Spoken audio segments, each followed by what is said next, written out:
Le Grand Matin Sud Radio, 7h-9h, Benjamin Glaise. 7h45, très bon réveil si vous réveillez tout juste. Très bon début de journée en tout cas à tous. Sur Sud Radio, dans un instant, Carlier Libre. Guy Carlier pour débuter la semaine du bon pied. Mais d'abord, c'est Sud Radio vous explique. Face à l'épisode de sécheresse hivernale, le gouvernement invite les préfets à mettre en place des restrictions d'eau dès à présent. Sur le plus long terme, Emmanuel Macron a déclaré au Salon de l'Agriculture que, je cite, la France devait continuer d'investir dans des rétentions collinaires. Pour y voir plus clair, je reçois Éric Frétillard. Bonjour. Bonjour. Et vous êtes agriculteur en Dordogne, président d'Irrigans de France, vice-président d'Irrigans d'Europe. Merci d'être avec nous ce matin sur Sud Radio. On a beaucoup parlé, je le disais tout à l'heure, jusqu'à présent, des méga-bassines agricoles, l'opposition qu'elles provoquaient, notamment dans les rangs écologistes. Quelle est la différence entre ces bassines et les rétentions collinaires que le président souhaite développer ? D'accord. Donc, ce qu'appellent les rétentions, en fait, ce sont des retenues collinaires. En fait, le principe reste le même. Vous savez, le changement climatique, aujourd'hui, on le vit au quotidien. On le vit à travers l'augmentation des températures, mais dans la prospective du GIEC, il est bien annoncé que le volume d'eau, lui, va rester constant. C'est sa répartition dans le temps et dans l'espace qui vont être modifiés.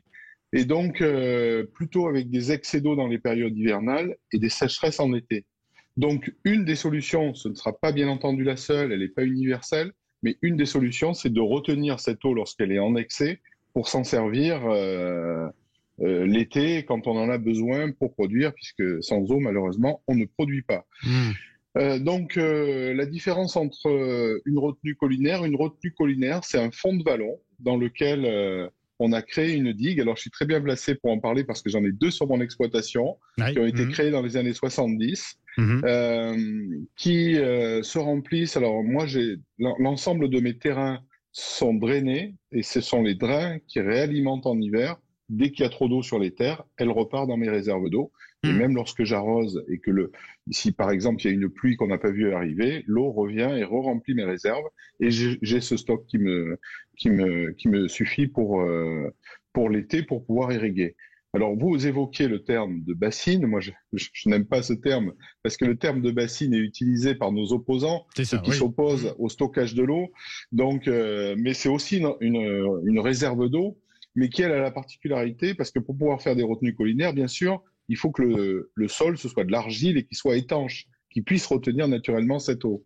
Et malheureusement, dans les régions, je pense à mes collègues des Deux-Sèvres, ce ne sont pas des terres étanches. Donc, pour que ce ne soit pas étanche, on est obligé de mettre des bâches au fond, des bâches qui permettent de retenir l'eau.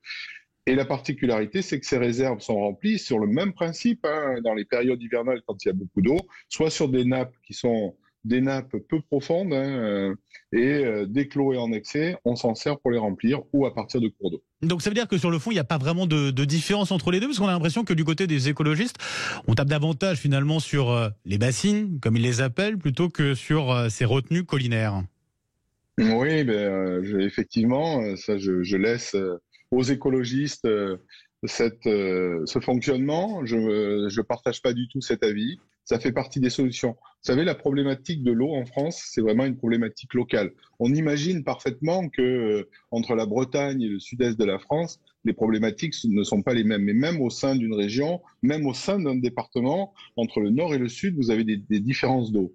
Et ensuite, le stockage, bien entendu, il est adapté en fonction du contexte géographique. Ça peut être des retenues collinaires dans certains secteurs, ça peut être de la substitution, c'est-à-dire on pompe à partir d'un grand cours d'eau, ça peut être aussi des réserves remplies par les nappes phréatiques peu profondes en hiver quand l'eau est en excès.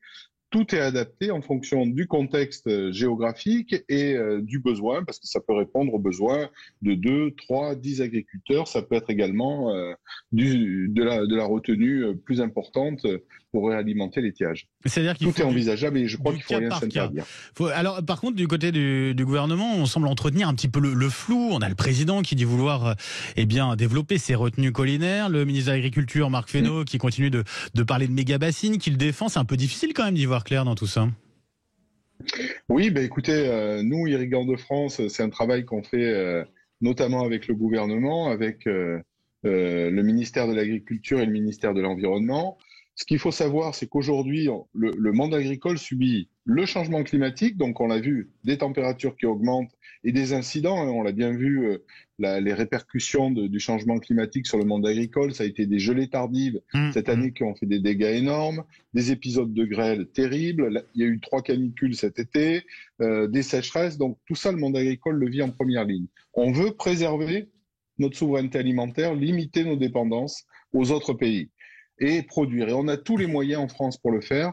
Et on a la chance d'avoir de l'eau, des terres excellentes, des agriculteurs avec une compétence exceptionnelle, une variété de filières. Donc, la problématique, c'est l'eau. Et je pense que le gouvernement a bien compris qu'il fallait passer par une gestion de l'eau pour pouvoir débloquer et libérer les outils de production de notre agriculteur. Pour conclure rapidement, Éric Frétillère, ce sont ces premiers arrêtés de restriction d'eau qui pourraient tomber très prochainement, peut-être dès aujourd'hui.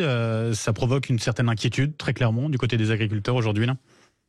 Alors, oui et non. Ce qu'il faut savoir, c'est que le monde agricole vit ça au quotidien. Je ne sais pas, moi, quand je prends ma décision de semer, je me dis, je vais semer, c'est les bonnes conditions. Mais s'il pleut beaucoup, ça va être catastrophique. Et s'il pleut pas, ça va être catastrophique. Et cette année, on le vit à l'échelle de la France. Ça veut dire que, effectivement, s'il pleut pas, ça va être compliqué. Donc, il faut l'anticiper. Il faut prévoir ça. On peut commencer à mettre des restrictions, à dire il va falloir gérer ça différemment. Par contre, on est début mars. Le mois de mars et avril sont parfois pluvieux. Donc, peut-être qu'il n'y aura pas ça non plus. Donc, soyons vigilants, prudents, anticipons, mais ne dramatisons pas non plus.